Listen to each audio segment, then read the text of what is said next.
بسم اللہ الرحمن الرحیم۔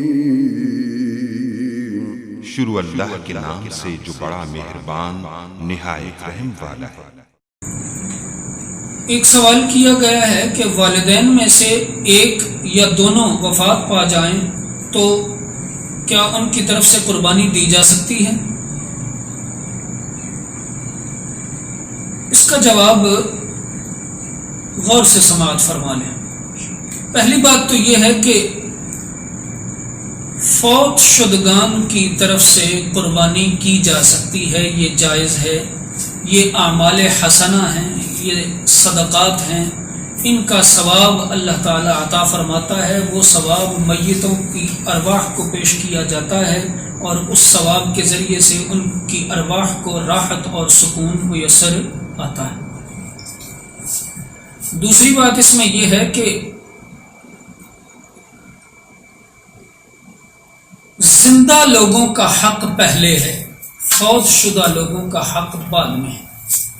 جو زندہ لوگ ہیں ان کی طرف سے کی جائے یہ زیادہ بہتر ہے، کیونکہ زندوں کا نامہ اعمال ابھی کھلا ہوا ہے۔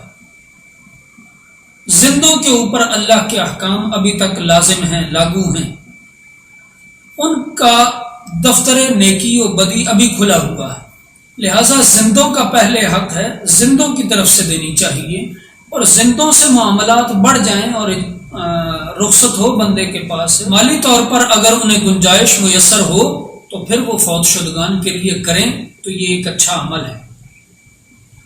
تیسری بات اس میں یہ کرنا چاہوں گا کہ بہت سے لوگ جو ہیں ان پر خود پر قربانی لازم ہوتی ہے، وہ زندہ ہوتے ہیں، خود پر قربانی لازم ہے، لیکن دین سے دوری کی وجہ سے، احکام شرعیہ کے پتہ نہ ہونے کی وجہ سے انہوں نے خود ساختہ جذباتی شریعت اور جذباتی مسائل بنائے ہوئے ہوتے ہیں کہ جی میں اپنی طرف سے نہیں، میں اپنے والد صاحب کی طرف سے دیتا ہوں، میں اپنی ماں کی طرف سے دیتا ہوں، میں اپنے فلاں کی طرف سے دیتا ہوں۔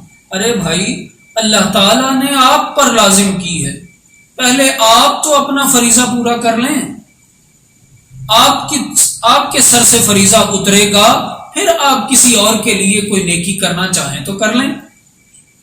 آپ پر فرض ہے، آپ پر واجب ہے، پہلے آپ کریں، آپ کر کے پھر دوسروں کی دے سکیں، گنجائش ہو تو دوسروں کی طرف سے کر سکیں، یہ آپ کے لیے بھی بھلا ہے، ان کے لیے بھی بھلا ہے۔